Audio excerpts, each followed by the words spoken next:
नमस्कार शेतकरी मित्रांनो, मी सागर उपनर रॉयल शेती कारभारी ह्या ग्रुपमध्ये आपलं स्वागत आहे. आज आपण आलेलो आहे बारामतीचं कृषी प्रदर्शन बघायला. हे बारामती कृषी प्रदर्शनचं एंट्री गेट आहे. त्याच्यामध्ये आपला 60 रुपयाचा पास आहे. आपण ते घेऊन एंट्री केलेली आहे आतमध्ये. हे आपलं एंट्री केल्यानंतरचं पहिला लोक. त्याच्यामध्ये आपण शेडनेटमधील शेती फुलांची शेती आहे ते बघत आहे. याच्यामध्ये माती विना शेती केलेली आहे. हे FSIचं ॲटो मशीन आहे. याच्यामध्ये विदेशी भाज्यांचा सगळा प्रकार आहे. हे मशीन ट्रायलसाठी बेस्ट चालू आहे. हे ॲटो फार्मचं ॲटोमध्ये फर्टिगेशनचं मशीन आहे. हे अशा प्रकारे प्रत्येक वॉकसाठी त्याची सिस्टीम आहे.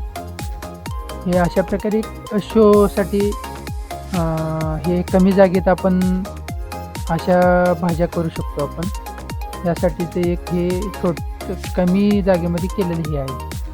RCFचं खतं वापरल्यानंतर अशा प्रकारचे टोमॅटो येऊ शकतात. हे ह्याच्यामध्ये दाखवलेलं आहे. सूर्यफूल मल्चिंगवरती ठिबकवरती केलेलं आहे. अशा प्रकारे सूर्यफूल आलेलं आहे उंचच्या उंच. आणि ह्याच्यामध्ये आता मका केलेली आहे बेड पद्धतीवरती. मल्चिंग वगैरे करून ही मका केलेली आहे. ते थोडक्यात चिनी पद्धतीची मका आहे. एका ठिकाणी 2 बी आणि 2 ओळीमधलं 4 फुटाचं अंतर. आणि त्याच्यामध्ये आंतर लागवड म्हणून मिरची केलेली आहे. हे बघू शकता आपण मक्यामध्ये मिरचीचं उत्पादन. आता त्यानंतर हे तूर आहे. AI तंत्रज्ञाना आधारित तूर आहे. हा AI तंत्रज्ञान आधारित ऊस आहे.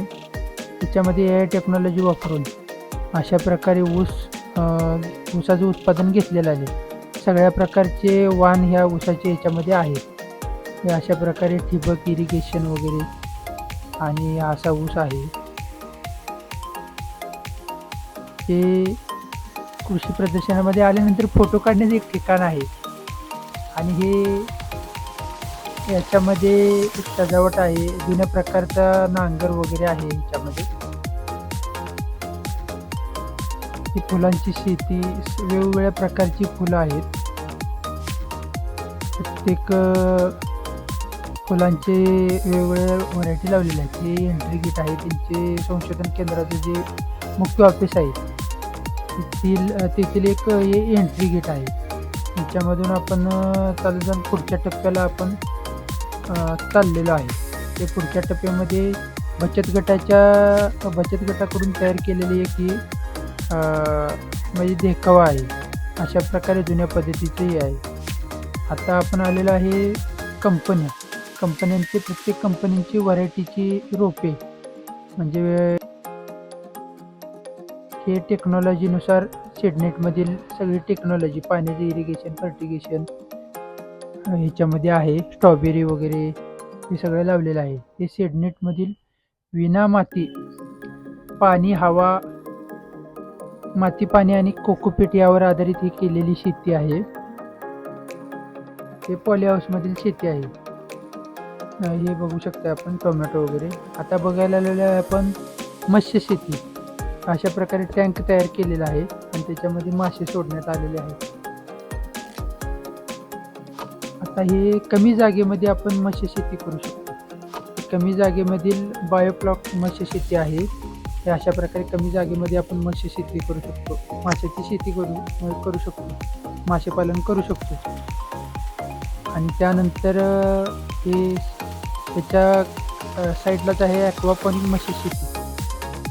ते तुम्ही झाडांना फलक आहेत खेकडे वगैरे त्यांच्या जाती या सगळ्यासाठी ते फलक आहेत. ते आपण बघतोय मधुमक्षी पालन. मधमाशी जे काम करते ते बाकी कोणत्याच याला करू आहे. आपण सगळ्या कंपन्यांचं प्रोडक्शन त्यांचे काय प्रोडक्ट वगैरे हे सगळे त्यांनी ह्या ह्याच्यामध्ये मांडलेलं आहे. हे तर K+S कंपनी बघू शकतोय. बाकीच्या अशा सगळ्या भरपूर कंपन्या याच्यामध्ये आलेल्या आहेत. हे आता आपण आलेलं आहे बिटल जातीची शेळी वगैरे हे आपण बघतो. आणि याच्यामध्ये कोंबड्या वगैरे आहेत. कोंबड्या झाल्यानंतर हे आपण बघतो काश्मीरी बेल्टम शेळी. तिचे डोळे दिसत नाहीत, तिला बघता येत नाही, एवढ्या प्रकारचे ती केस आलेले आहेत. ते कडकनाथ कोंबडी वगैरे आपण बघतोय. वनराजा वगैरे कोंबडी, ही जी जात आहे कोंबडीची, कावेरी जात आहे. इथे सगळ्या प्रकारचे कोंबडीच्या जाती एक त्यांच्या परीने दाखवण्यात आलेले. हे बिटल जातीचा नर आहे.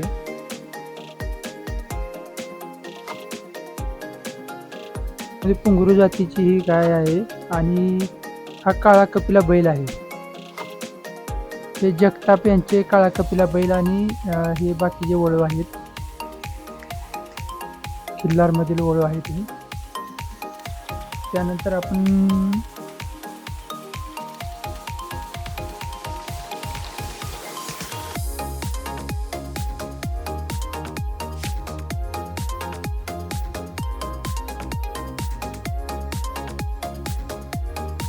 जास्तीत जास्त दूध देण्यासाठी हा प्रसिद्ध आहे. आणि हा वळू एचपचा वळू आहे. आणि ह्याला उठवण्यासाठी भरपूर प्रयत्न केलं ह्या पोराने, पण ते काय उठायलाच तयार नव्हतं. हो का, बघा, सरजा उठ म्हणून हे ढकलायला आले, पण ते काय उठायला तयार नाही. एवढं सगळं हे प्रयत्न नंतर, एवढं डोचवल्यानंतर हा वळू उठलेला आहे. आणि ह्याच्यामध्ये आता नैसर्गिक शेतीसाठी जे वापरलं जातं, जे द्रावण तयार करतो आपण, ह्युमिक वगैरे, ह्याच्या कशा प्रकारे तयार करायचे आपण यामध्ये दाखवलेलं आहे. 10 लिटर ड्रम किंवा पीक संरक्षण निविदा जे काय आहेत. आणि आपण छोट्या भागात, तेवढ्याच छोट्या एखाद्या 10 गुंठ्यामध्ये आपण आपल्या